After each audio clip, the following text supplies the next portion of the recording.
Assalamualaikum warahmatullahi wabarakatuh. Nama saya Arif Firmansyah dari kelas 4A29 dengan NPM 102202333. Di sini saya akan menjelaskan resiko kredit. Resiko bank ada 8. Resiko kredit, resiko pasar, resiko likuiditas, resiko operasional, resiko hukum, resiko strategik, resiko kepatuhan, dan resiko reputasi. Resiko reputasi selalu di akhir, karena jika salah satu dari 7 resiko pertama itu terjadi, maka resiko ke-8 otomatis terjadi atau memburuknya reputasi. Fungsi bank ada 3. Yang pertama, menghimpun dana. Yang kedua, menyalurkan dana dalam bentuk jaminan. Dan yang ketiga, menyediakan jasa-jasa bank seperti pinjaman, tabungan, dan sebagainya. Bank akan mendapatkan untung berupa uang dan jasa-jasa yang disediakan oleh bank atau bisa disebut fee-based income. Bunga pinjaman adalah balas jasa yang ditetapkan oleh bank berupa tanggung peminjam kepada bank atas pinjaman yang telah didapatkan. Bunga tabungan adalah balas jasa berupa tanggungan bank kepada nasabah atas jasa nasabah yang menyimpan uang di bank. Bunga pinjaman selalu lebih besar dari bunga tabungan karena bank mengambil untung dari selisih bunga pinjaman. Dahulu tugas Bank Indonesia yaitu menyetujui dan mengawasi bank, tetapi sekarang Bank Indonesia hanya menyetujui bank saja. OJK yang mengawasi bank kriteria menggunakan 5C. Yang pertama ada karakter, tujuannya untuk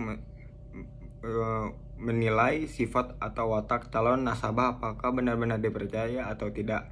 Yang pertama, apakah calon debitur memiliki reputasi yang tidak baik dalam hubungannya dengan masyarakat, rekan bisnis, dan bank. Yang kedua, apakah debitur memiliki hubungan yang tidak baik dengan pihak lain. Yang ketiga, apakah debitur berganti supplier dan tidak mendapatkan fasilitas hutang dagang. Contoh, jaminan KTP, KK, NPWP, buku tabungan, penghasilan jika bekerja menggunakan slip gaji, jika memiliki usaha menggunakan SIU.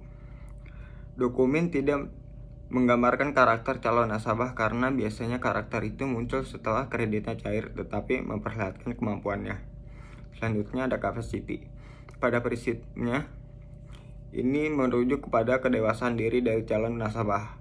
Mencoba melihat kemampuan calon debitur dalam mengembalikan kredit yang dikaitkan dengan kemampuan mereka dalam mengelola bisnis dan mendapat laba. Semakin banyak sumber pendapatannya, semakin besar kemampuan untuk membayar kredit. Yang ketiga ada kapital.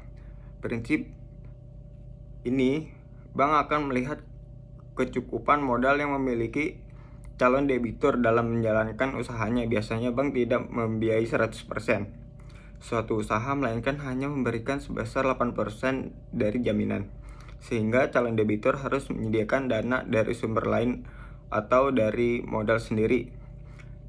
Tujuannya dari prinsip ini adalah untuk mengetahui sumber-sumber pembiayaan yang dimiliki calon debitur dalam usahanya. Yang keempat ada kondisional. Dalam prinsip ini, kondisi itu lebih ke ekonomi suatu negara. Pihak bank akan berusaha melihat kestabilan finansial dari calon debitur, tujuannya untuk memprediksi prospek usaha di masa mendatang. Bersama dengan informasi financial capacity, kemudian pihak bank juga akan memprediksi resiko kemungkinan gagal bayar dari calon debitur. Terdapat 2 aspek yang dianalisis, yakni kondisi industri mikro dan kondisi ekonomi makro. Selanjutnya ada kolateral. Kolateral merupakan prinsip 5C berupa jaminan fisik maupun non-fisik yang diberikan calon debitur.